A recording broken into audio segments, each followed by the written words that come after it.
ब्राह्मणेभ्यः शुभं भवतु उपसपन्नविभ्राजकस्य मनस्य कर्म विश्वात्मकपञ्चानि जयप्रदामिरस्याम् ज्ञाने विश्वकर्मस्वरूपाय ज्ञानेश्वर शर्मणाय वराय तुभ्यं धर्मकर्मार्थं कन्यादानं तुभ्यमहं संप्रददे।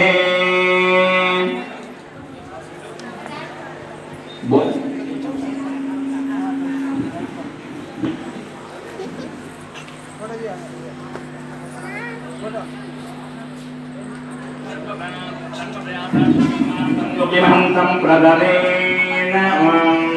इति सहिरण्यं कन्यादानं हस्तं गुरकपूर्वं वरहस्ते दद्यात् देवस्य स्वादयप्रसरे अश्विनाभ्यां पोष्टाभ्यां प्रतिगृह्णात् देवीं दक्षिणी प्रजापतये कन्यां तेन मदत्तमध्यां तयोधात्रेमयो मह्यमस्त प्रतिगृहीत्रे कास्तां इदं गादात् कामः कामाय कामो दाता कामप्रतिगृहीत्र्या कामकं तमुत्क्रमाविशकामेन स्वाप्तिगृह्णामि कामैरस्ते एषा ते कामदक्षिणा उत्तानस्ताङ्गीरतः प्रतिगृह्णात् कन्या एतत् कन्यादानसाद्गुण्यार्थं दक्षिणादानं